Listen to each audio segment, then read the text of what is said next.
Hello and welcome, my friends, to another stream of Adobe Live. I'm your host, Kieran Lewis, a freelance graphic designer based in London. And on today's stream, you're in for a real treat. We have the wonderful illustrator and graphic designer, Sinead Taylor. Sinead, how are you doing today? I'm really good. I'm really excited to be getting into this project today. Nice. I'm excited. I've been seeing your work on social media and it's absolutely sharp. So I have no doubt our lovely audience will enjoy your stuff. So I can see everyone coming in thick and fast on the chat as usual. We've got Anika, Vladka, Jess, Olivia, and Valentina. Welcome, welcome, welcome. As always, any comments you guys have in the chat, if it's on YouTube or Behance, get those in there and I will make sure I will share them with Sinead while she's designing some awesome work. And on a final note, if you haven't already, don't forget to do a little subscribe on the Adobe Live Instagram. Today you can find out some latest streams, any updates, and find out basically what's happening in our community. So Sinead, that's enough from my end. Our folks want to know about you and what you're working on today and about who you are in your design work. So yeah, go for it. As you mentioned, I'm a graphic designer and I am based in Ireland. So what I tend to do is brand identities and also building brands. So the experience of a brand and what that means. So that could be anything from graphic design, or maybe it's how you onboard your clients. My brand is called Corner Shop Studio, and I just rebranded that last year. And that was Nice. kind of the idea of everyone has a different shopping list when they go into a shop or a corner shop, and it's the same when you're building a brand. Everyone has unique needs, and brands are kind of like, I always say, they're kind of like humans. They have different things. So as you can see, I've worked on a variety of different projects. So things like I recently done the Penguin Atomic Habits campaign. So that was like prints around London and the underground, and also digitally as well. I've done things like for finance for women and non-binary people. So a lot of the time I get projects that are really trying to redefine their audience and what that means for them as well. And I guess that kind of takes me into what we will be doing today. So a lot of the time I predominantly work digitally. So what we're going to do today is we're going to take actually a brand identity that has already been created and formed, and looking at how we would then create the assets for that brand. So the brand that I have come up with is called Social Fuse. So it's basically a digital marketing agency, and they have just launched their first course. So they want to teach other small businesses about how they can then do their own digital marketing. And what they need is they need some presentation slides for one of their workshops. They need some Instagram assets to promote. And then they also want to maybe create newsletter designs, or maybe a booklet that goes along with the workshop. So the whole kitchen sink, I love it. Yeah. that's a solid deliverable list. That's a great list. So what we have here is what I would like to call, it's not a brand guideline as such. It's kind of like a page which would give your designer or maybe someone in team to be able to translate that over. So like a style sheet, basically. So as you can see here, we have the primary logo, secondary logo, where we've used that in smaller cases where the primary logo wouldn't fit, and then our color palette, our typography system, and some brand shapes as well. So as a designer, I now have the foundations of their brand to be able now to translate that into the assets that we have. So what we're going to do is just start to build this basically. What I like to do is when you're creating presentations, it's really nice to just put in the wording and things like that, or map things out with any actual style to it, so you really understand what you're actually creating first. So the course is going to be called Digital Marketing Mastery from Beginner to Pro. So it basically allows any small business to get the benefit of Social Fuse without having to work one-to-one. So before we actually do that, a really great place to start is probably in our library section. So Sounds if good. I'm creating a brand, what I like to do is to put in all the colors and stuff. So I'm not constantly having to put in hex codes and things like that. Or if I want to share it with another team member, it's really easy to do that as well. That's a just to jump on it. That's a great sort of tip for even for those in the audience that are quite new to working on these programs, because what you just said there, it almost streamlines the whole process, no, and your overall project, which just makes life a lot easier. So yeah, so just echoing what Sinead said, those libraries will be your definitely help and friend as you kind of go into your design career. So yeah, it's awesome to see. Yeah, because it can be, I feel like people don't realize sometimes how tedious like graphic design can be sometimes. So having that already there is really, really helpful. It just speeds things up a little as well. So with the first slide, we want it to be, the thing with presentations is a lot of the time we think about maybe when we were at school or things that were really boring and we didn't really engage with. So we want it to be really engaging for the people that have invested in this, and that they're excited as well for what is to come from the course. So we want it to be really nice. And I've used this really nice low res font to give it that real digital aspect to it. I love that style. It's cool, right? It's just like a almost retro-y 8-bit sort of, that's very cool.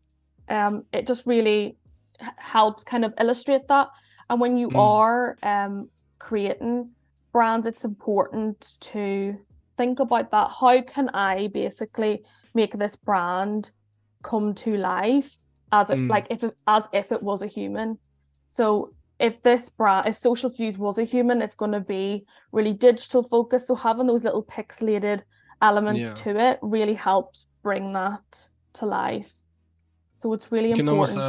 Almost, sorry, go for it. No, I was just going to say it's really important to have that, to think about that when you're creating a brand. No, that makes total sense. And it's funny because I was almost thinking, you imagine a client where if you're working on a sort of this sort of style, almost like retro-y, it's almost like pixelate on purpose, right? You can imagine if they send you low-res imagery, so it's like, actually, it's not that bad because that's a style maybe, which no designer wants. No designer wants low-res images. No.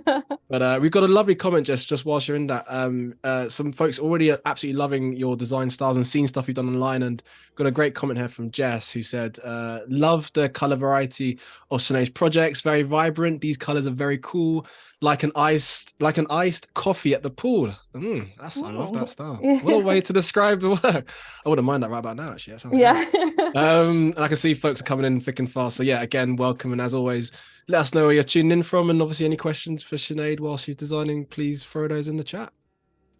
Yeah, and it just is really important to, like, even the use of the imagery you use and everything, which we'll go into a little later on.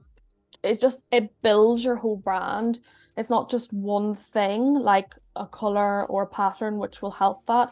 It's a whole variety of things that actually build your brand. And even like having a graphic designer do things for you isn't going to be the end of building your brand. There's so many things that go into it. So like marketing, your copy, it all has such an impact in what you're creating and how it's appealing.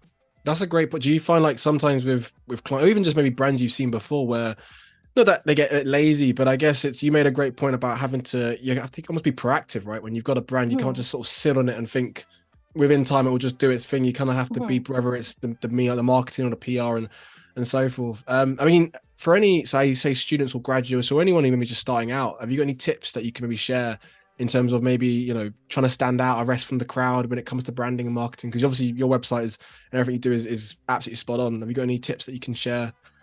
Any little gems for our lovely audience? I think the most important, well, there's a few things I think the one thing that I've learned, and what things that sometimes I'm kind of bad at, is like, you have to just put things out there, see how it's received, and then change it or alter it to suit the feedback you've gotten. I think a lot of times, and I'm so guilty of it as well, we sit Mm. on ideas and are Mm. afraid that like it's going to flop or it's not going to work out. But then you Mm. don't actually learn anything from that. You just kind of sit in maybe like your imposter syndrome, or you Yeah. just, and then you feel down about it because you haven't actually taken any action, and then you're seeing other people take action. So I think actually just getting something out, even if you think it looks really Mm. bad, at least then you know, um, well, I've tried it. I've seen that Mm. my audience actually don't really like this. So what do I do now? I Mm. think it's really important to understand your audience as well and who you're wanting Mm. to attract. Because let's say you're wanting to get a job in an agency, your Mm. website's going to look very, very different to someone that's trying to actively get clients as a freelancer, if that Mm. makes sense. That's going to be different because you're going to have to maybe create packages or be more have more call to actions about how to get in contact and things Mm. like that, which is really important. So I would say that's the most important thing, is just to kind of put yourself out there. Mm. And like, it's not easy. I find it very difficult to do that. Mm. But it's kind of what you have to do as well. Oh, I hear that. It's and it's refreshing, I think, to, I mean, someone such as yourself, obviously experienced, working on this and in this space for such a long time, to know that even, seniors and midways and other, much more experienced creatives also struggle in this space, because it's not Mm-hmm. an easy thing. So I guess hopefully that's something for any maybe those in the chat who are just starting out, or any students. It kind of gives a bit of I guess reassurance in knowing that Mm-hmm. actually not everyone is absolutely perfect as it might show on social Mm-hmm. media, right? And whatnot. And actually, even doing what you're doing now with Adobelive, where you're showing your design process, it's we're actually firsthand seeing how you operate, and you might not know how it's going to end, but I guess that's the whole Mm-hmm. beauty of showing your design methodology. So yeah, that's a great gem there. I appreciate that. And like, you're not always gonna feel comfortable like doing Mm. certain things that actually are gonna push you forward. Now, there's a really fine line with that on like sometimes it's not the time for you to maybe push that forward because maybe you're just not mentally there yet. But you Mm. will know when it is time to maybe push yourself forward a little bit more. Like things like Mm. this, I've had to actively like push myself because it's not my natural really instinct to do, because I'm quite like a shy person, reserved person, but I have to try and push Mm. myself to feel that kind of uncomfortableness to Mm. like be able to do it and then get like opportunities and things like that. It can feel hard at times as Mm. well. No, I get that, and it'd be great to know if anyone else in the chat have any tips you might have learned over the years, or any advice you've maybe learned and thought, oh, that's maybe worth sharing with the community. Let us know in the chat, because there's always something that you could be sharpening on. And I think you mentioned multiple things in what you're saying: imposter syndrome, that confidence, and being proactive. There's a lot we can be doing. And in fact, even just joining us today, you're hopefully getting some inspiration from that. So you're kind of doing elements to be proactive in the community. So yeah, welcome if you are just joining, because you're in a good place right now. And what are we working on now? What are we sort of sectioning on? I can see you've got your little art boards. Excuse me, Yes. nicely So partitioned. this is the kind of presentation slides. So I know a lot of people would think about going into InDesign. I know you love Mm. InDesign as well, Kieran, so you're I probably do like, love mine. what? I've been rumbled. How did you know this? I do love um an InDesign. Yeah, go for um it. so but I feel a bit restricted in InDesign sometimes. So when I'm creating something Mm. like this, sometimes I do like to do it all in one board, and then maybe if I feel like it would be better to bring it over, then I would do that after. Mm. But we're just kind of creating some of the slides for the workshop. So what you can see here is I've taken in as well some of the stock imagery as well.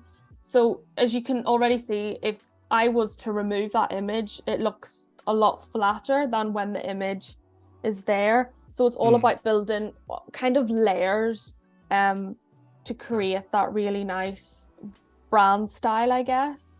Mm. Because that is really, really important. And you want people to look at these slides and feel engaged, especially in the online world. If you're hosting an online course and you know Mm. that maybe, obviously with this course, the audience is going to be online. So it's very likely that maybe when they're watching the slides or the workshop, they might want to put it on social media. So they might take a picture whilst they're learning, and then that helps you in promotion. And it's like user-generated kind of content. So someone else is actually promoting your thing without you really having to do anything. And it also then, when it's user-generated or your audience has generated the feedback or enjoyment, it can seem as more trustworthy, because obviously you're going to want to hype up your own stuff. Of course, good. And actually, whilst you were even saying that, my brain straight away started to, because I can see as well, even from the comment we had in the chat previously about colors and contrast, and I guess as well, when you put things out to the web, you know, you don't know who's obviously engaging with it, and even things like legibility, you know, how people see color on the eye, is all these elements where we have to kind of be, I guess, what I'm trying to say, basically doing a design that's more accessible, right, for all, depending on, you know, legibility, you know, eyesight, whatnot. So yeah, it's quite interesting to sort of hear that process. And that's even where, like, over here, I tested out the colors on the tie to see if everything looked okay. But you could go even a step further and get like a tool that would check that for you, because I've been guilty of thinking I can read it, but that doesn't necessarily mean someone else wouldn't struggle with it, especially like if maybe someone is neurodivergent, or maybe some other factors that makes it harder for people to read. It's one of the important things of design. Obviously, design has to look good, but I think that's a lot of the time what people only see it as. It obviously as well has to serve a purpose, deliver information, or whatever it is that it's trying to do. No, that's a very fair point. Interesting as well when you mentioned about and you dropped in the little InDesign there, little mention about what you prefer to use. And I mean, that's the beauty of these programs, right? Because there's a lot at our disposal, and each program does a different thing. And obviously you're more comfortable in Illustrator, I'm in InDesign, and everyone, I feel like some people can maybe justify why there's a particular need to do it in that program. And some people might like, well, actually it's better in this way, but I guess whatever you feel comfortable in, right? And obviously knowing that certain programs do certain purposes and actually performs better in depending on what you're working on. So it's cool to know what you enjoy to do. Do you work in any other programs besides Illustrator, or is that the most confident, would you say? Illustrator probably my most confident, and then I would probably, the next one probably would be InDesign, because obviously there is some cases where that's where clients want their documents, or if things are getting printed, obviously, you know, you've a better kind of setup in that, like you feel more confident basically like sending it over to someone, especially if you're sending it over maybe to another in-house design team as well, that require it and stuff like that. So it is all about, I think, having everyone, no matter what's going to happen, you're going to have a preference with things, but I think it's important to be aware of other programs, and it's not until well, for me anyway, until you're forced to actually go into them that you actually learn from it, because I would never just sit down randomly and try and learn like Illustrator or Photoshop. It's when I'm actually like doing something and I'm having to try and actively figure it out is when I actually do it. It's almost like I've heard like stories, and I'm definitely guilty of it. I don't pretend like I'm not, but like it's almost when you have a deadline and then maybe you have quite a while to do it, and then actually it's only until, I can't be the only one sure that does this, but maybe when you're a bit closer to the deadline, then you actually think, oh, okay, you almost go a bit faster than you should, and it's almost a sense of like when your back's against it, you then perform because you have no choice, and sometimes that is a bit of you almost need a bit of a polite push to kind of get yourself really going, because everyone has those moments of blockage. We've got some great comments actually, and I promise you I'm not ignoring them, my friends. We've got a lovely one from Jess before as well, saying, I'm a remote student, librarian by day, graphic designer by night, and experimenter a lot with Adobe. I love that.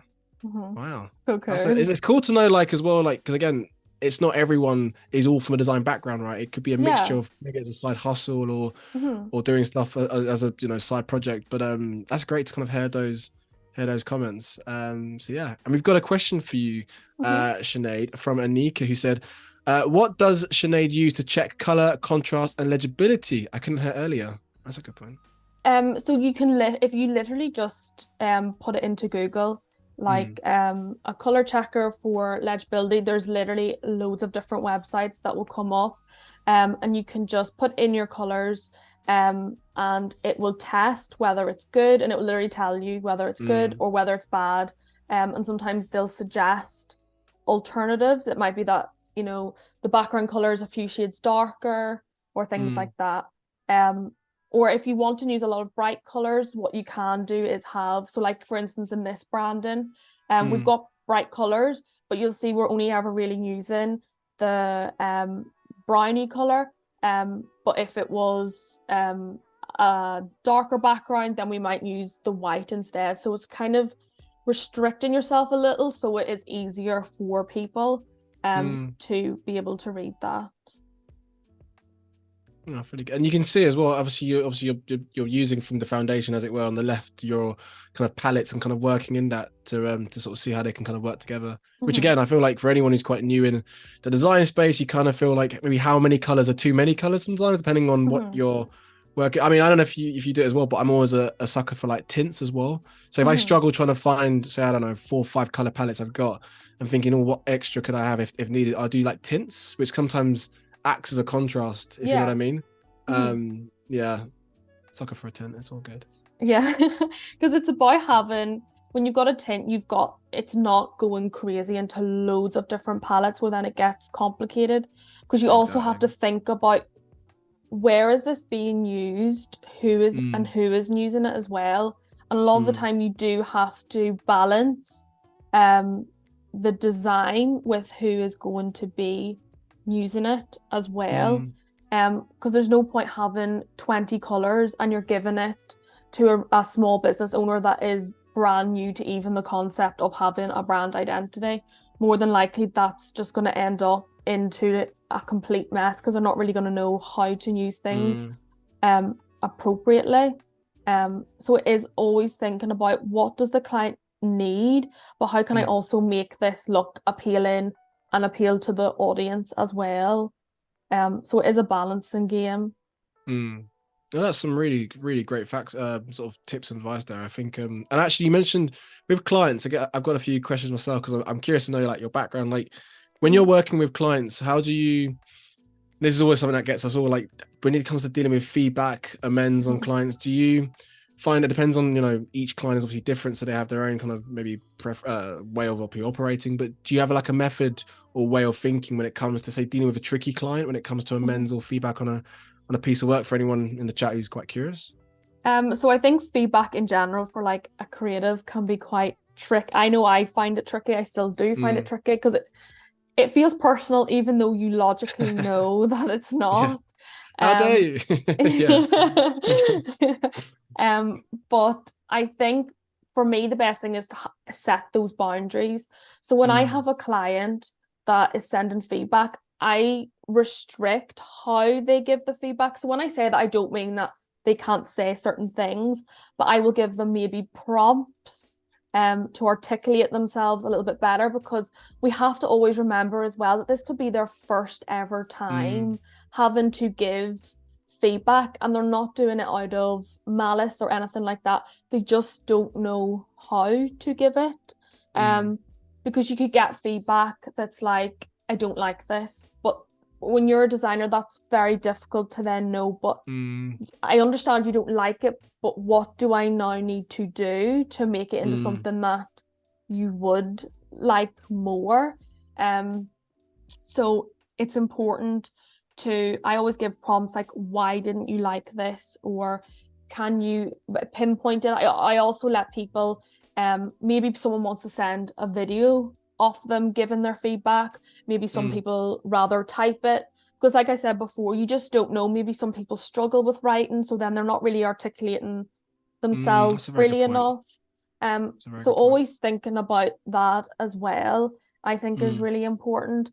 But you have to try, and I'm saying this and I'm like, it's so hypocritical because I find it so difficult myself. But you have to try and take the personal aspect out of it. Sure. And sometimes no matter what you do, or no matter how hard you implement things, or how Mm. nice you are to people, some people just can't be pleased in that case as well. And sometimes it's just not your fault. It wouldn't have mattered if you'd done like 5 So true. cartwheels for them. It just So, it wouldn't change anything. So it's that's a been, cool point. and the more you do that, the more you'll kind of understand whether Mm. this is like a me issue, or they're actually just quite a difficult client Mm. to be around or to work with. That's a great experience. It's a great interesting point actually. And I mean, I hope I'm hoping the floodgates to name dropping actual particular clients in the chat. But I feel like it's quite nice to always have these chats, because we all, in some capacity, if you're in that design space, face those awkward moments or chats. And I guess it's trying to, how do you best articulate it and go through it in a way that is professional, but also you kind of want to get your point across and so forth. And actually, you made one thing that you said, which I stuck with, was taking the personal bit out of it. But also, I guess the more you work with different clients, right, and if you have maybe some good times, bad times, you learn more about yourself as well, about how you deal with these situations. So you kind of know, well, actually, maybe there was a client I wish I did maybe articulate better with, so the next client I know now what to do moving forward. So it's a learning curve, right, as you go through this weird, And wonderful world. But yeah, and weirdly, you usually, as the more you do, the more you do get a gut feeling about things before you've even started on a project. You kind of sometimes know when actually these people probably aren't right for me or for my brand for whatever reason. And it is okay to say no, but then I also appreciate that some people can't, especially in the early days. It's very hard sometimes to say no, because you're literally trying to just make money. So I appreciate that as well. But the more you go through that, hopefully that should get easier as well. You're I want to ask questions, because questions are definitely coming in, but I'm seeing you're like going so fast, and it's absolutely amazing what I can see like a ninja, Sinead, of the design. What was that tool you just did? That was like a clipping mask, So but it again, was a for anybody clipping who's mask. So quite new. I can do it again. So Yeah. like you can over here on our little palette, we have all these little brand shapes. What I'm starting to do is incorporate them in to create that really nice playful, Nice. because the people that are going to be wanting to engage with this course are probably on social media a lot. They're seeing a lot of things often.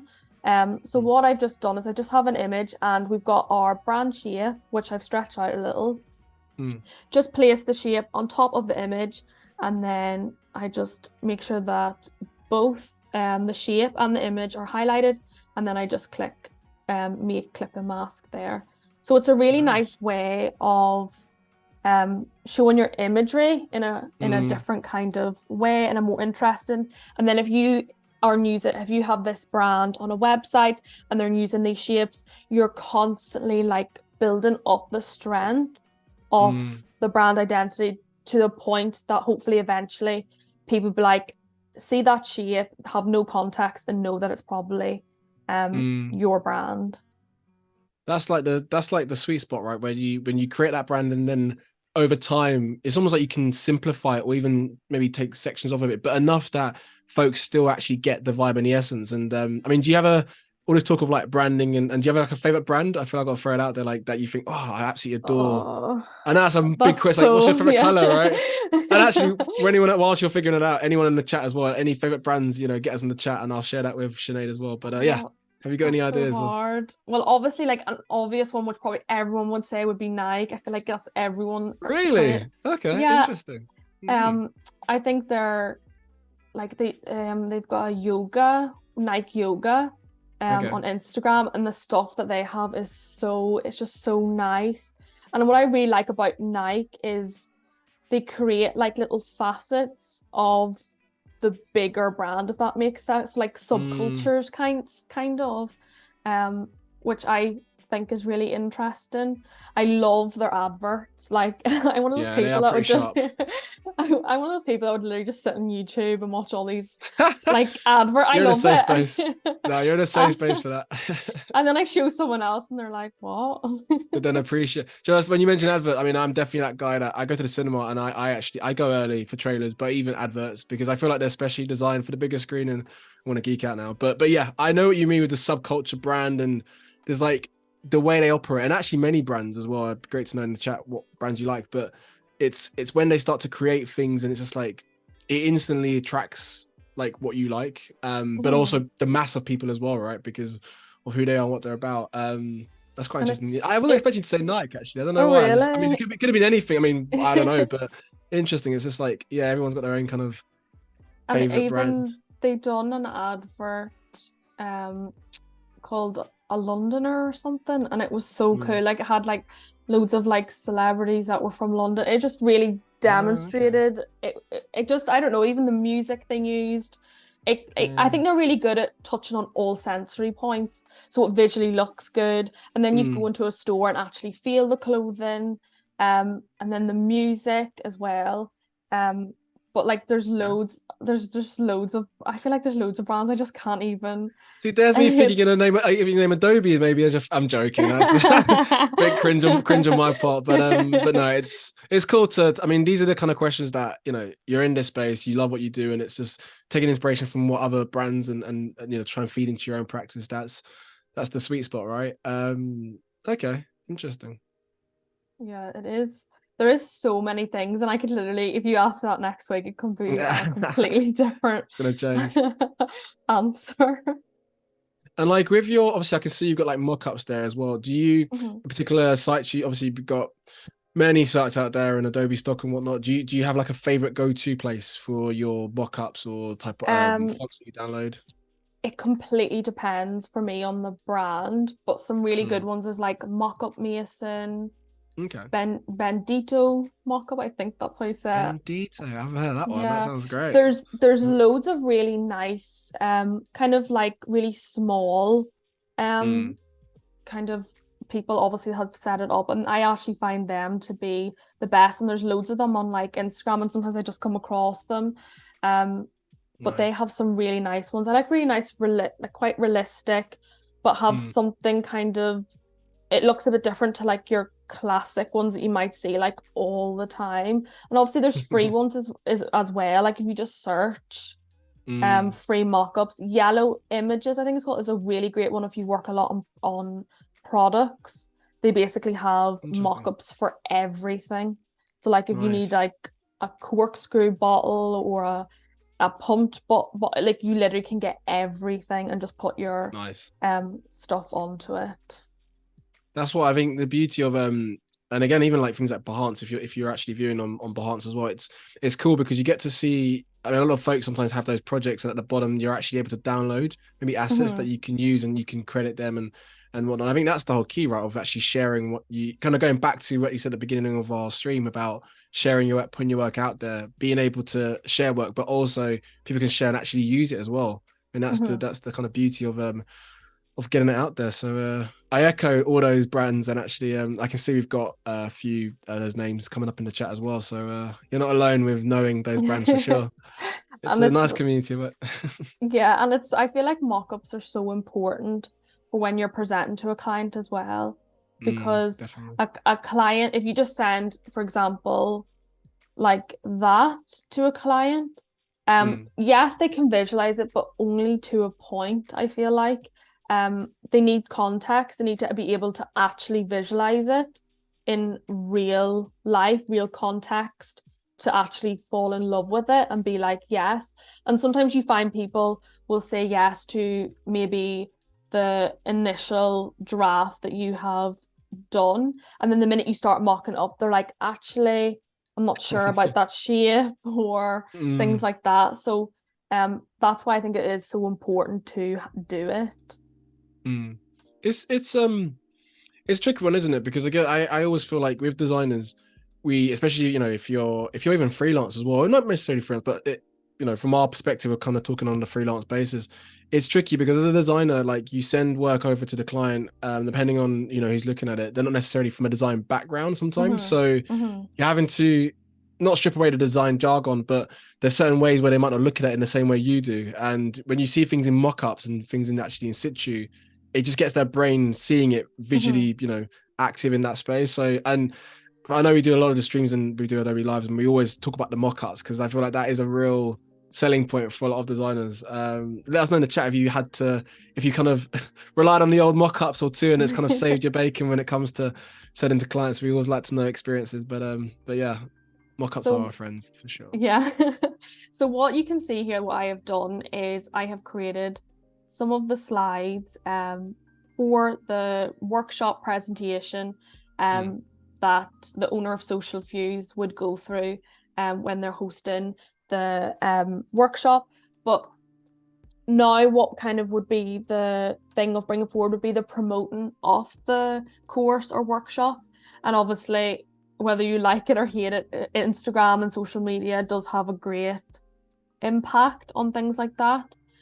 So it is really important, I find, to promote that on Instagram.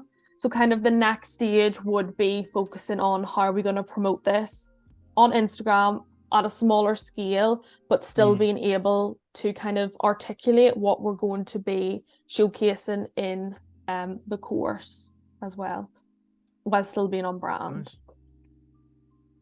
So sounds good.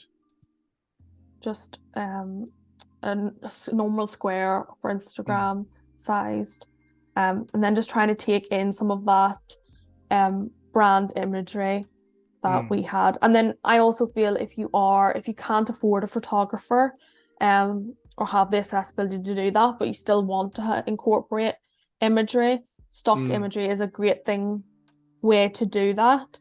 And there is some amazing stock imagery out there now as well.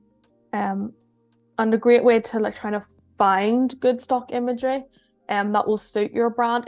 When it's stock, it's never going to fully be the same as if you employed someone to do it for you. Yeah. But even thinking about color, so if you can see even in this image, we have a blue and an orange. It's not the exact same as our color palette, but it still feels a lot more on brand than if I was to pull in an image that was just black, white, creams, things like that. That's actually something I mean, you definitely beat me to it. And it's those little elements where you hit the nail on the head there, where it's not the same color palette, but there's still references that makes you feel like it still belongs to the brand. So that's great. And we got some great comments in the chat. Kind of going on that topic of what we were saying before about working with visual people and mockups. So Anthony said, some of my clients I work with aren't the strongest visual people. Mockups help with confirming their visions. So yeah, that's a great point, Anthony. And again, anyone got any experiences or anything you want to share or tips about, you know, how you deal with clients and working with how to people maybe not necessarily all visual, then definitely do share. It's always great to hear. And it is really important because we don't like when people are coming to a designer, it obviously kind of means that maybe it's not their strongest point. And they do need like a bit of help in visualizing that. So like I've kind of said throughout, it's always important to kind of be empathetic and think in the head of your client, and maybe that would change for every client and how they respond to things. But it's a really important thing I think to have as a designer. That's a really interesting. I think as well, it's definitely a two-way thing, right? Because it's all good us, mentioning obviously we're biased because we are designers, we're creators, but easier for us to see it from our perspective. But actually, you mentioned that keyword, that sympatheticness of sympatheticness, is that a word? I don't know. I think but you know what I mean. But that idea of like that elements of actually, it works both sides, and actually they've come to you and obviously for help and to see, you know, the professional in terms of how it works, but you having that almost patience as well. Because I feel like we've all maybe worked with one of those clients a bit more love and attention is needed, maybe more than others. But then I guess it's, you know, both parties want to get to the best deliverable possible. So patience can definitely come over time, I find as well. And like they have like especially if it's a smaller business as well, it's kind of different when it's like a Mm, big corporation. But when it's a smaller business, knowing that because I run a smaller business as well, it mm, could like they're putting their money in like they're yes. giving you their money and they're trusting you. So they Mm, might feel a little bit on edge about it as well. So even just thinking about things like that is mm. important. That's a very good point. Very good point. I always Oh, find like when you work with clients, I don't know if you ever have it that initial early stage, maybe the briefing stage, if it's in person or online. mhm, um if there's a bit of laughter in there, like I feel with my own clients, like if we have a bit of a, I won't say a bit of joke, but when it feels more humanized, obviously you talk about mhm, work, you get the elements in there, but when it's a little bit more like you're on the same kind of page wavelength, it mhm. just makes things a bit more easier to kind of talk through certain elements, whether it's the fee or something like that. I just feel like it's more softer when it comes down Yeah. to the real nitty gritty, because you kind of establish that elements of, yeah, this person's And quite cool actually, I don't mind it's working with them. yeah, and it's easier as well to work with Mm. people that like I know like life isn't always going to give you people that you like get on with Yeah. to work with, but when you do, the project always feels a lot more enjoyable. I think Mm. subconsciously you probably create better work as well in ways. 100%. And you proactively want to give people more, whereas if you've got a really difficult client, you're Mm. literally like you're doing what you need to do, but you're not going to go out of your way like you might do with someone that's being receptive and kind and things like that. Mm. Yeah, the dream client out there, it does exist for us all. You just have to kind of go through a few different people, different Yeah. clients to find out the ones. But what you're doing now, I saw you had a sort of patterns of the boxes, which I'm guessing they kind of reflect the edges, right, of the type. Is that Yeah, correct? yeah, Yeah. exactly that. So really Nice. bringing in that kind of digital element and then always referring Mm. to our style sheet to make sure Mm. we're not going off brand because it could be very easy when you're creating the assets to, well, for me anyway, I'm like, I want to create something completely new again. So Yeah. it's really important to always be like, okay, what do I actually need to use? Otherwise things start to get kind of confusing. Um, Mm. and then that's when people are like, I'm not really sure, especially when you're trying to sell something. So, like, if you're trying to sell like an online course, you need people ultimately to buy things, you need an element of trust. It's the reason why we buy certain brands over others. Mm. Um, like if someone if if you were given two options of a computer and you were given like a name that you recognize like Apple, Microsoft or whatever, and then you were given this really random name you've never heard of, doesn't mean that you wouldn't necessarily buy it, but Mm. I know I definitely would be like, is this a wise choice? Yeah. So it all has an impact.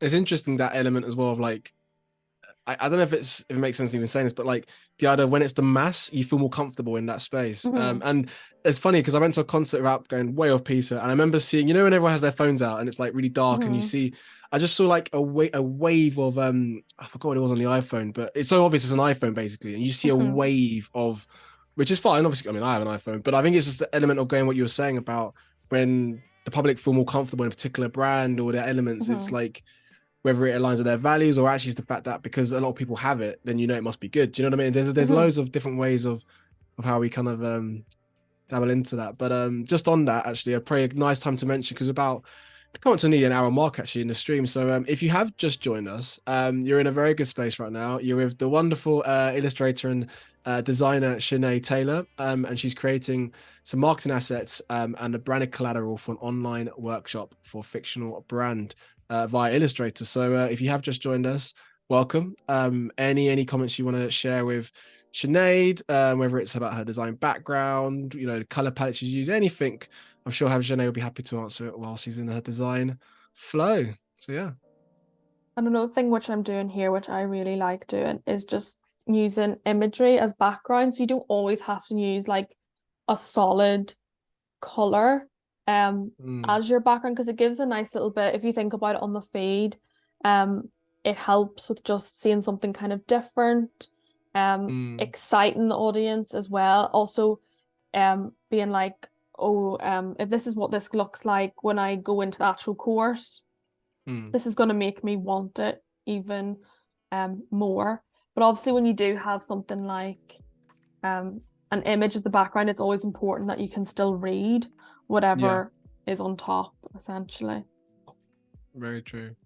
And actually, it's funny when you were with that image there with the I think it's the gentleman or the person with the sort of blue jumper. Whenever I get an image like that, I kind of love those ones because you have a lot of dead space, and then you can like either extend gradient tool or anything you want to do, and it's like, yes, I've got some dead space to work with. It's like, I can't be the only one who loves dead space. I don't know. I'm sure I'm not. No, but you know what I mean.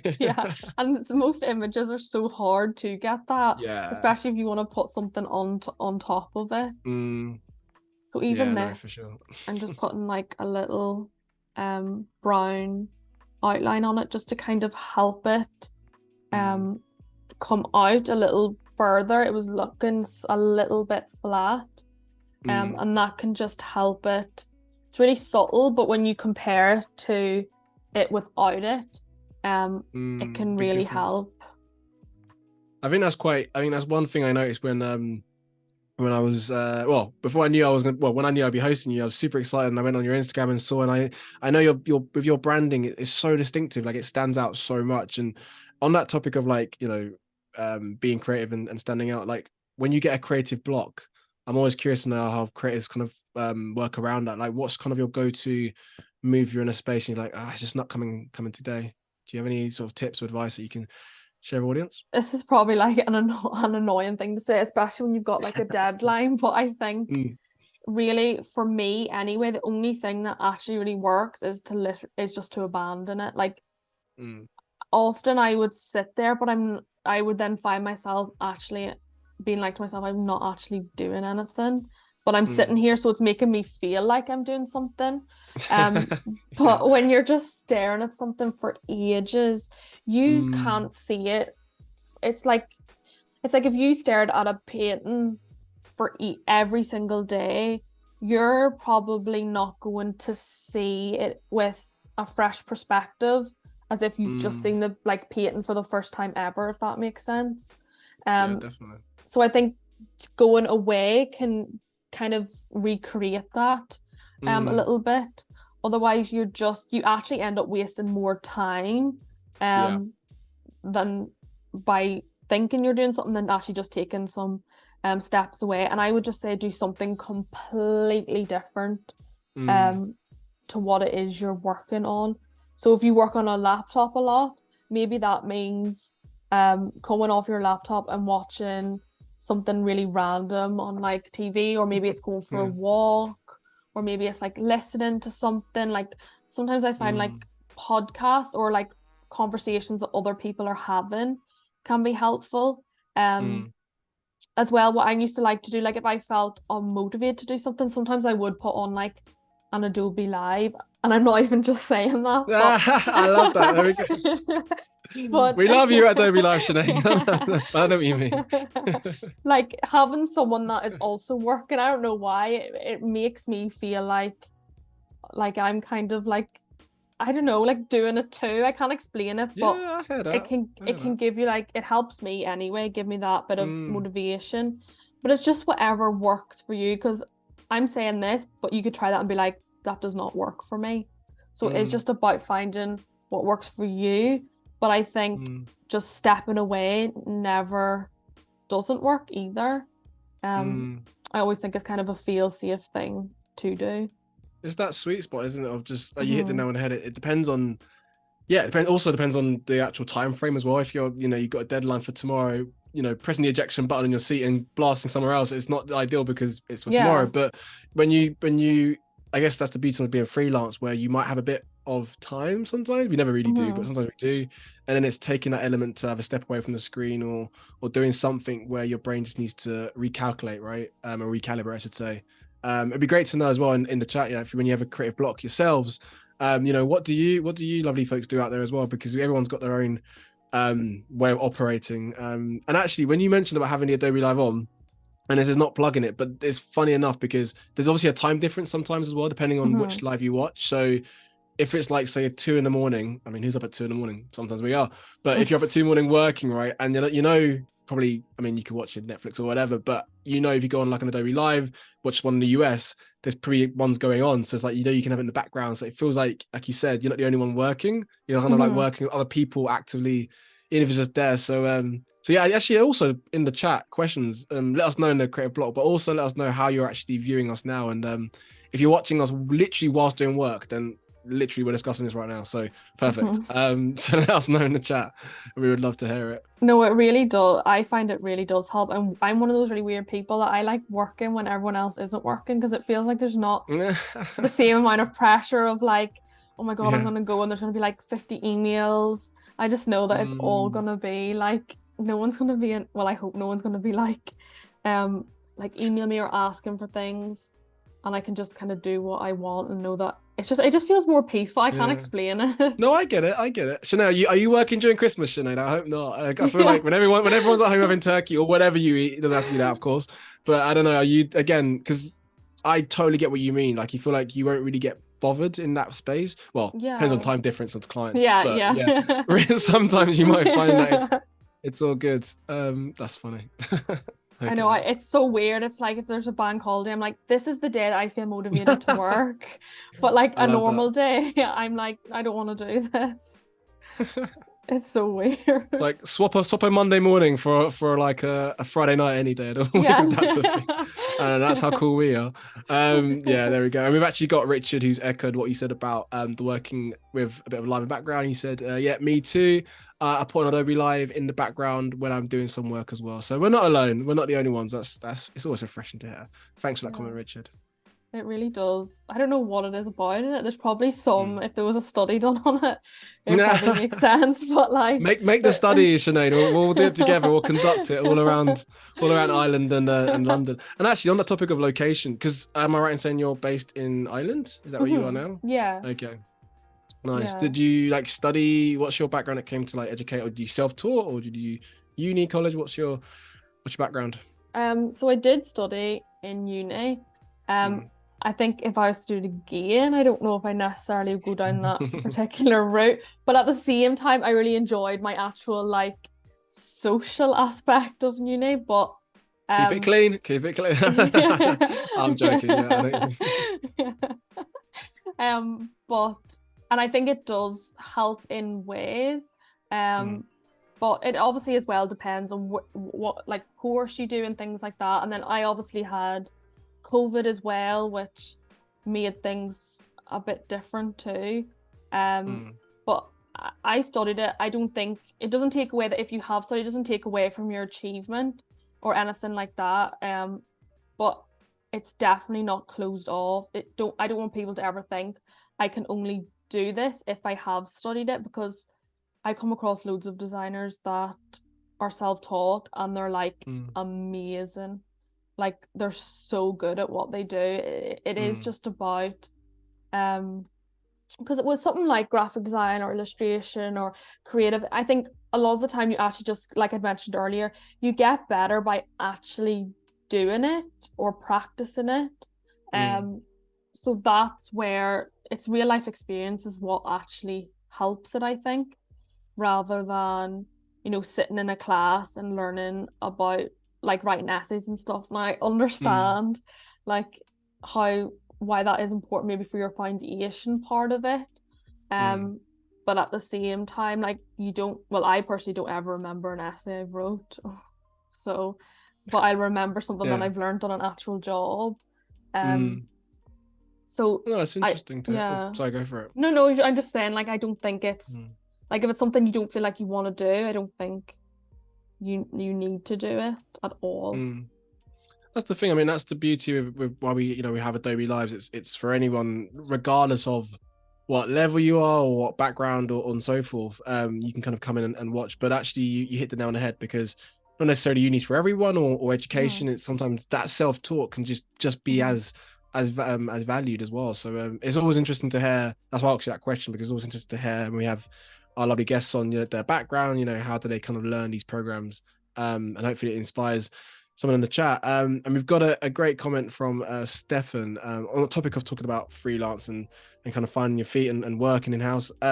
Stefan said, I think the difference between freelance and in-house if in-house someone else is telling you when to work, and freelance by and large, you can work when it's the best for you. So I guess it's that flexibility, which is quite cool. Yeah, and it's obviously like that's why I always give that kind of advice with like a warning sign, because I know everyone is faced with different situations, and you might be in a case where you literally have like a manager or a boss that's like, this has to be done by the end of the day. And me saying, oh, go and watch something on TV or take a walk, like people will be like, that's not really practical for like what I need. But it's just being able to maybe do what you can in the situation that you're faced with. It mightn't always be ideal. But I think there's always something you can do, even if it's just something small. Even if it's just going to the toilet for 5 minutes. No, I get that.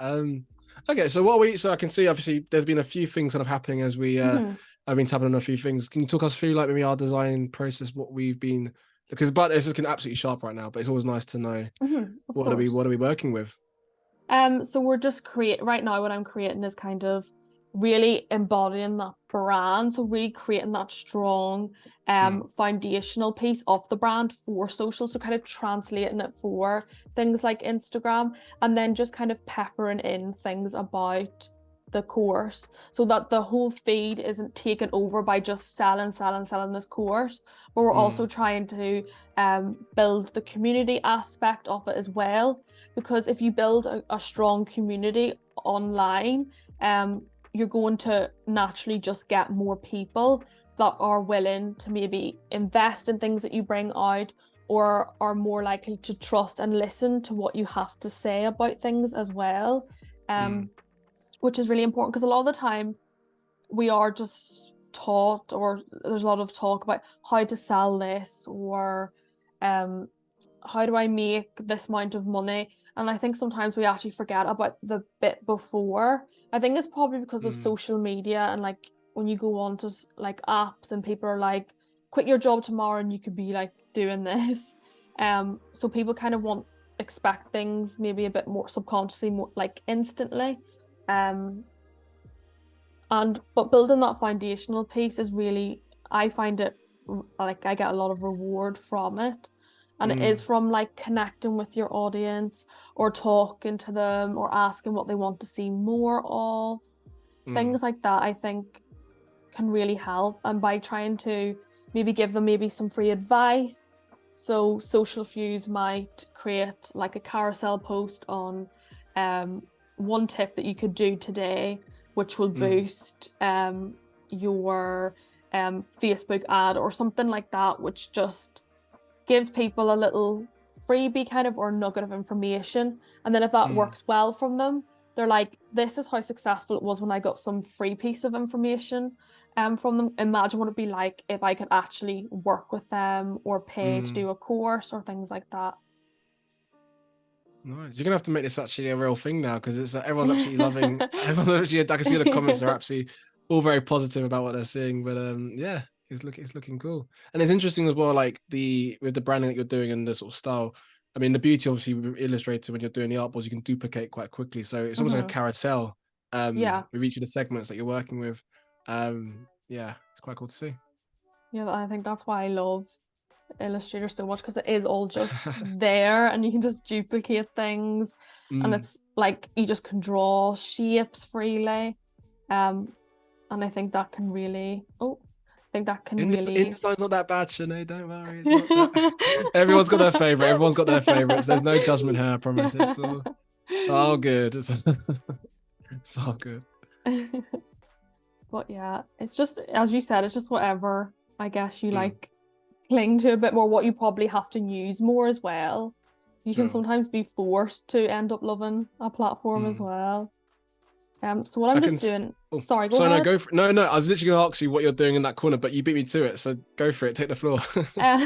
So what I've done is I've just drawn a shape, and then what I've done is I've just cornered off. So what I do, I have a Mac, so I just hold down my Option key, and then that allows me to just focus on particular points. So as you can see, if I take this off the board, the artboard, you can see that this top one and this bottom one haven't been pulled in or rounded.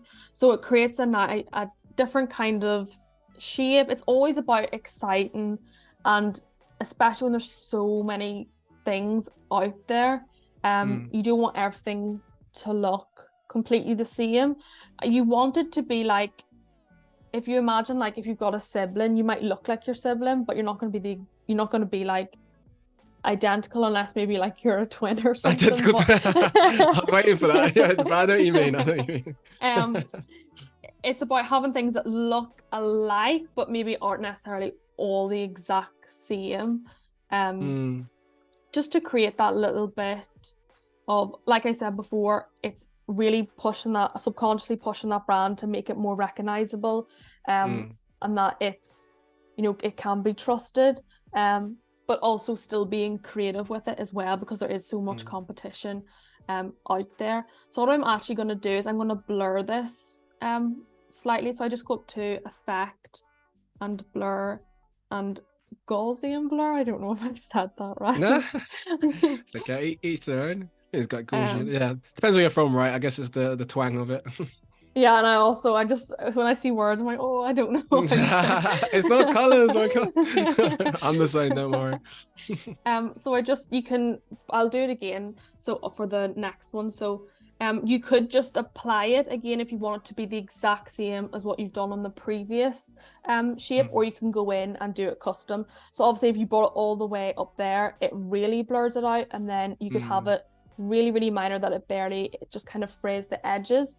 But for this one, I think I'm going to go the whole or nearly the whole way up. And why I like doing that, you could very easily just put in like a gradient there, but I think it really adds just like maybe like a more softer element to it as well, which I think is really interesting just on like a visual basis. It's those little I know what you mean, and it was quite cool to sort of, when you were showing us the contrast of the solid to the softer edges, because it's do you ever find there's a bit of try and error? You have to like, you put things on, you test it out, you maybe do a preview as well, and then it is a little bit until you're finding that sweet spot. It is a bit of a back and forth, right, moment sometimes. Yeah, completely, because I could do that on a different colorway and it just mightn't work at all. Or even I could come back to this at a different time or day and be like, actually, this isn't looking great. I don't know what I was thinking at the time. So it's just a matter of, like you said, just trying it and not thinking this has to be right from the get-go. Because it's actually better to try more things, because a lot of the time the things that you come up with is just by chance sometimes. I feel like we all like to say, oh yeah, like I done this and that, but sometimes it is just like by luck. That's very true. It's I mean, I don't know if you ever find it depends what program you use actually sometimes, but well, is it more Photoshop? It depends really, but I guess maybe sometimes on Photoshop when you're maybe editing imagery or doing something, and it's like a happy accident. Do you ever have those moments you're like, oh, yes. I wasn't expecting that, but now I'm gonna keep that actually. Do you know what I mean? It's like it's a bit of a try and error, but it's a cool thing when it happens. So I've just drawn like a little freehand kind of curl shape thing. It's not perfect in any way, and I'm just going to make that into an arrow, and I just done that with the kind of curvature tool, which is really, really easy, and then over here odd stroke, and under arrowheads I'm able to then put whatever kind of arrow at the top like that, and then if I want to make that arrow slightly bigger, I can just make the stroke a little thicker. Nice. But I also find those little things, those little imperfect kind of elements can really give the brand a nice bit of personality as well, make it a bit more humanistic as well. But ultimately it does kind of, like I've said, it does depend on who this brand is for. So this definitely probably wouldn't appeal to like a really corporate bank, that's doing, I don't know, like stocks or shares or whatever.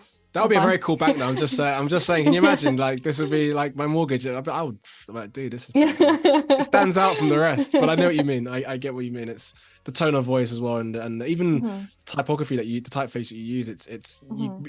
I guess it's the kind of world we live in where you just know what sector it belongs in sometimes, depending on the vibe of it. So yeah, I get what you mean. And even typefaces like have personalities like themselves. So like what I try to do is so if I've created a brand and I've given it a personality, I then try and find a font that matches their personality. So it's like kind of like matchmaking a brand and a font together. Yeah. So I always find that really helpful because sometimes it can be really hard, especially when people talk about like brand strategy and what that means. And there's a lot of that language, but sometimes it's like for the longest time, like I was like, I need to be doing brand strategy, but what does that mean and how do I do that? It felt overwhelming. But a lot of the time you're doing it and you don't even realize you're doing it. So I'd always ask my clients like, what would your brand, what kind of house would they live in? Like what would their bedroom look like? What brands do they love? Things like that. So then you can actually get like a visual image. It's kind of like Sims when you're building your sim. I always compare it kind of to that. Yeah, no, that's a great point. It's almost like it's section by section, right? It's digestible chunks, and it's like you can either be really quickly wanting to do it. In fact, weirdly enough, I spoke to a client today about this, but I don't know if you find this as well. Maybe you see it sometimes, but sometimes brands just want to quickly get out there, and if they're just starting out and they're maybe not even ready, they haven't really got the necessary assets or content even built yet already. So nothing worse than seeing like a 2 posted Instagram page and then for the next 2-3 years you don't post nothing else. You kind of want to build that content in the background and then strategically put out and engage. So yeah, each to their own, but yeah, you kind of see it quite often sometimes. Yeah, because sometimes when you see that, especially with like like bots and like things like that, you automatically kind of assume that it's something like that. So it is all about like constantly like building it up, obviously in a way that feels right for you as well. But yeah, that definitely is an important aspect because like I said, you have to think about how is somebody else going to look, how are they going to see this, and it's probably not going to be, they're probably not going to be like really trusting of it. I'm just seeing what you're doing now with the taking those kind of elements as graphical shapes, which is not, especially if you've just maybe walked in or you just streamed in, I should say. Moon walked in. You're kind of seeing like Sinead working these kind of graphical elements, and then you're able to translate it across different visuals. So it's a great kind of tool, I guess, if you're kind of starting out your brand or you're wanting to inspiration those almost creating that foundation, like you said, Sinead, isn't it, of working from it, and you're kind of strategically picking out bits that you feel would work well depending on what the slides are. So yeah, it's cool to see them come to life. Makes it so much easier and less like thinking, because I think a lot of people when they're building a brand, they get stuck a lot of the time in what they're building. So if you have something that is already there and ready to go, I think you're less likely to think too much about it. You're like, right, I just need to bring this in at this point. Even like the I mean, it's very subtle, and I feel like maybe a lot of us, especially if you're viewing now, would have noticed it, but like the different curves you've got, because it's like there is a massive difference between the curved squares and circles, but it's those elements where you've actually got your curved imagery inside the box as well. So it's those kind of two devices working together in content, or in harmony, I should say, which is quite nice. Very subtle, but it definitely shows. And now what I'm going to do is I'm going to envelope Distort the font just to see what it looks like. Sometimes it's never work, sometimes it doesn't work, sometimes it looks good. So I just go to Object, Envelope, Distort, and then Make with Warp. And basically what that does is it allows you to go through a load of different shapes, and basically your font kind of takes that shape. So if I go to bulge, sometimes it can sometimes it's too extreme that it's like it's not even readable anymore, but sometimes if you just take it just a little bit, it can work really well, especially for things like Instagram. So I usually just alter the bend kind of section. I usually don't touch this obviously kind of it does one side maybe thicker than the other, like the perspective of it. But I usually just do that, so I think that kind of looks okay. And then as you can see, then it kind of it looks more comfortable within that rounded shape, because it is also rounded. But obviously you wouldn't want to do this with any real big pieces of text. Can you imagine just like a whole block of like paragraph? Yeah, that would be trippy to the least. So it's just about being able to bring in those little subtle elements of playfulness, without having to like take it too far. We've got Anika in the chat as well. He's also she's a lover of the warp tool as well. So she's loving your warp options, because it is a bit of a try and error, right? Of just testing them out and seeing which one works the best. And we've got a lovely comment here from Jess, who said, Sinead, the house/home style thingy is such a cute and fun way to get your counterpart to get in touch with the design side of your corporation. Very personal and connecting. Oh, thank you so much. You've got everyone absolutely, they're loving your design, Sinead. They're loving it. And I mean, I always find this Adobe space, it goes so quickly in Adobelive hemisphere, because literally, I'd say we've got about 50 minutes or so left. But I feel like we're in a good place to maybe see where you're at and yeah, talk us through the designs. So I'm also just playing a little bit with the spacing as well between the lines. So if we have that to the normal, you could see that works perfectly fine. But with some fonts, it could be maybe a bit too much. And what you can do there is just tighten it up a little. Obviously, you have to as well be really careful with that in terms of legibility and how easy it is to read. But sometimes it can benefit from just being ever so slightly tighter. Which I think can help. And it can also give the font like a completely, like a real subtle kind of difference to what it is originally, because sometimes you can pick fonts and there's these big gaps in it and it just doesn't feel right. But then when you change it, it's just tweaking, it can feel a lot better.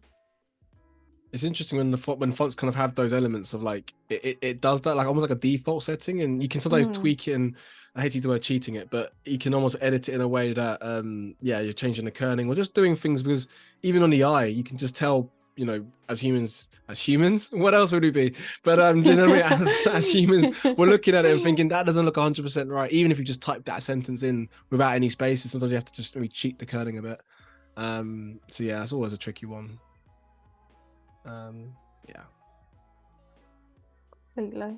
So it is just a matter of trial and error and just seeing what works. And you could try it and it could be like the worst mistake ever, but then you can always go back. That's the best thing about like working digitally. Yeah. Life doesn't have an undo button. I've definitely done that in real life. I mean, I'm gonna go off piece now, but yeah, undo in real life would also be a good and bad thing. But yeah, in the Adobe space, an undo is important. So actually, it's a nice time to mention as well. Again, if you're watching this very much for the first time, obviously massive welcome, and even better if you would like to be featured or even nominate a friend or family or whatnot. You can definitely do that via the chat or via the tab where you can upload who you'd like to put forward, and who knows, you could be on for the next Adobelive. We love to see all walks of life on here. So so you're all more than welcome to join. And now what I'm just doing is I'm making sure that everything is aligned. So when I've created like a post, I want to make sure that everything is central. Sometimes looking at it within Illustrator, it can look fine, but the minute it's uploaded onto something like Instagram and it has like the tighter structure of like you've got the text underneath, like your caption, that's when you actually see, or when it's on your feed, you see that it's not all aligned. So how I usually align that to the artboard is I just click on the element, and then here on the property section you can align it. So this one here, horizontal line, basically just it does exactly what it says. So it just makes sure that everything is horizontally aligned in the center. So then you know for a fact you're not, because I guess a lot of the time, and then after I'll go in and make sure that it definitely is, and most of the time it isn't actually aligned, even though it looked to you like it was. Do you ever use the I was definitely quite late in life. I won't say how late because it's embarrassing, but I was definitely late in life in discovering the distribute spacing. It's part of the alignment, but it's like it's basically, yeah, you're allowed to almost like type in the actual number of how much space you want in between. Really? Which is also See, quite a cool tool. I don't even know that. There you go. I mean, I feel like it's under the alignment. This is me trying to pretend like I know what I'm doing. Under where you got the alignment and you got all the different shapes, there's like the 3 little dots. If you click on it, is it? Yeah, there we go. The distribute spacing at the very bottom left. So then it's like equally spaces things out. Obviously you got your alignments, but that was something that was quite late to doing. And then yeah, that makes like a lot, especially if you've got like a lot of things and you want to just kind of group them quickly in a nice orderly fashion. These are some gems, my folks, that myself and Sinead are sharing with you. So go out and explore. Hopefully they're useful. So now what I'm going to do, so as you can see there, we've kind of created some nice kind of social templates that could be put on Instagram. And then when you compare it to our slides, you can see that they do look really similar. And then if we compare it then to our original kind of style sheet, everything is still looking on brand. And now kind of the last thing I'm going to do for the last 15 minutes is create a newsletter design, so to let people know that this course is launching. So to just create an artboard, and then the preset ones, I love the preset ones because it just, you can pick from popular things, so like your Google Pixel or iPhone or whatever. When I'm doing this and I don't necessarily know the exact, I'd always just kind of go for kind of a computer screen kind of size, and then adjust accordingly when I actually go into my newsletter, and then I just stretch it out. It seems so tiny when you, even though it's massive, right? Because the computer size, but because of the aerial view you've got, it's like that baby little thing. Yeah, that's cool. And then the presets can be your besties as well, right? Which is quite a nice sort of function to share with the audience. And that always happens. I always think when I'm in an artboard, it's really small. And then when you actually go to like maybe send it to someone, and it's like, this is too big of a file. Yeah. Okay, so the first thing I'm gonna do is I'll put the logo at the top, just so as soon as someone opens the email, obviously they'll see it in the subject line as well, but just to really keep reaffirming that brand identity, which is really important with all these assets. So just creating a square and then alignment to each side. And then I'm just able to copy and paste that over. Whilst you're doing that, again, my friends, we're very close to kind of wrapping up our lovely stream. Any sort of last minute questions you would like to get to know more about Sinead and her design process, please do get those in the chat. And then yeah, we can share that just before we log off. So get those in the chat if you'd like to know more. I'm just aligning that again, but I'll probably in a second mess up the alignment because I always do that. No judgment from us. There's a different kind of pressure doing alignment when you've got like a live stream of like we'll give you that one, don't worry. It's like, people pay this person. No, we don't think we're seeing your design methodology and this is real life, so it's all good. It's all good. Although I've got to mention it, and that's because I see Anika on the lovely chat. There was no saving happening, Sinead. That's say that's. We all do it. Don't worry. It's maybe that's a good. Just so I say that because I'd hate for unexpectedly closed design. There we go. There we go. But everyone knows. We all know to do that every now and again.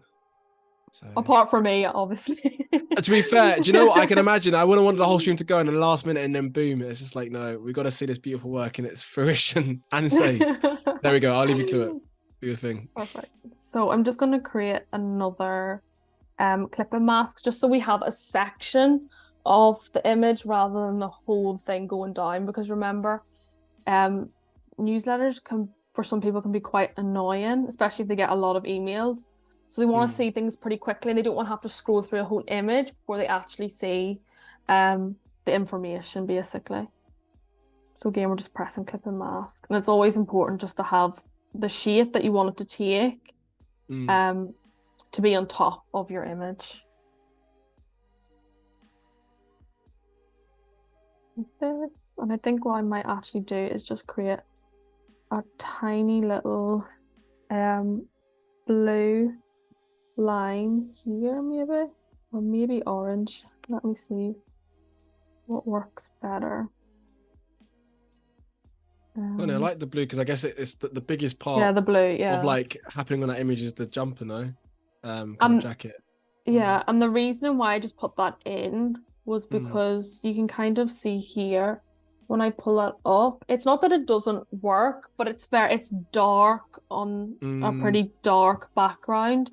So that kind of just breaks it up ever so slightly. And it's all those little things that just Mm. really help it Mm. um look better, basically. And whilst you're in the flow of doing that, because I definitely want to make sure that you can get this done before we shut up shop. We've got a lovely question from Richard, who said, "Did you always want to be a designer when you were growing up, or did you have other career types?" Smiley face.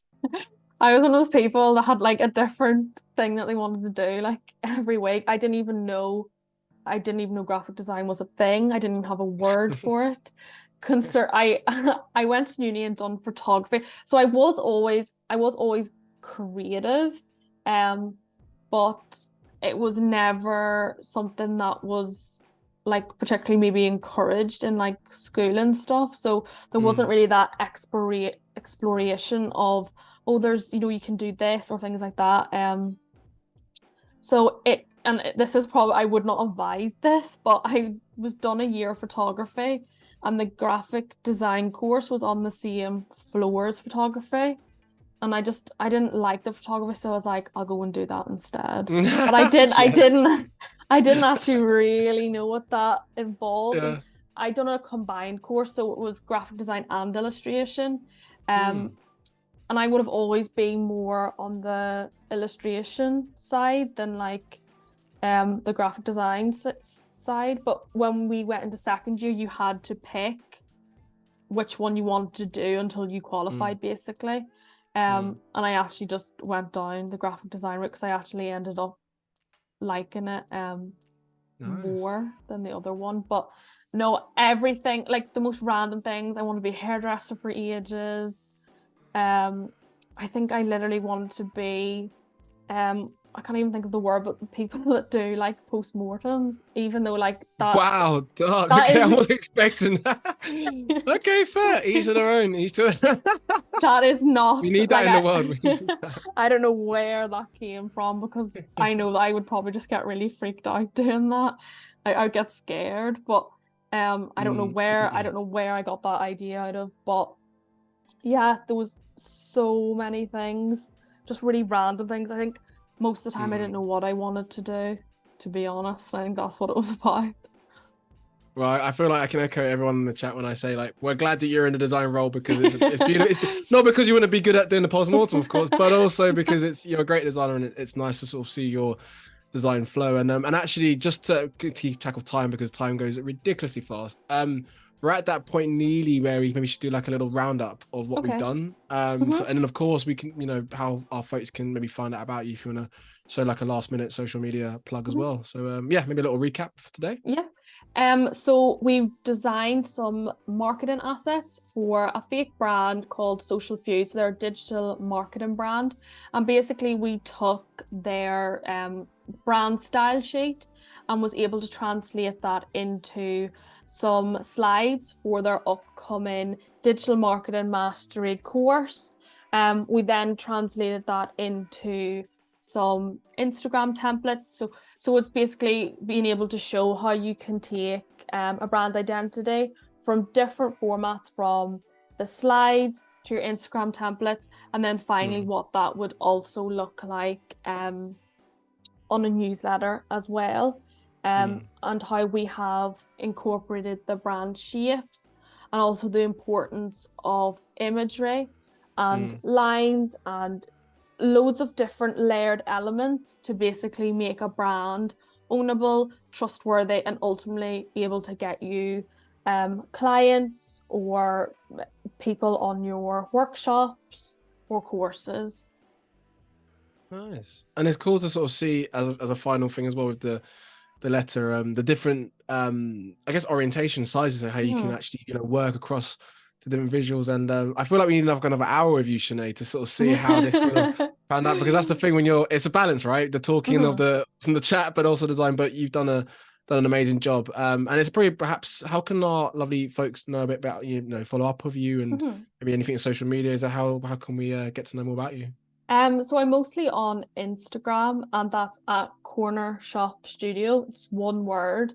Hmm. And then I also have my website, which I am in the middle of doing.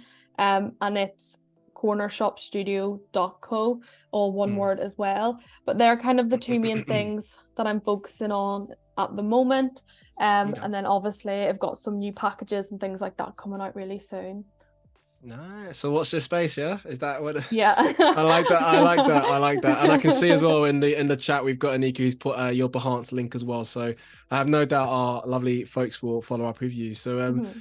So yeah, it's that time, my friends. We've come to an end of our lovely stream. I hope you've enjoyed it. So stay tuned and join Samantha, Warren, and John Knack for our Adobe Firefly Live weekly mashup. Join the live stream and help them generate unique prompts to help them bring their mood board to life, but not aliens. Well, I don't think we are. It's awesome. Definitely tune in to watch that as well. Sinead, it's been a pleasure to host you. Have you enjoyed it? Yeah, I have, and thank you as well for keeping me chatting and answering questions and stuff. My pleasure, my pleasure. Everyone in the chat's coming thick and fast on this, all lovely comments. So on that note, as always, a massive thank you to our Adobelive team, keeping everything in the chat flowing, and of course to the lovely audience. Without you guys, there is no stream, and of course to Sinead. Thank you very much for joining us on Adobelive. It's been a pleasure. So on that Thanks. note, hope you enjoyed it, and we'll see you guys very, very soon. Ciao. Bye.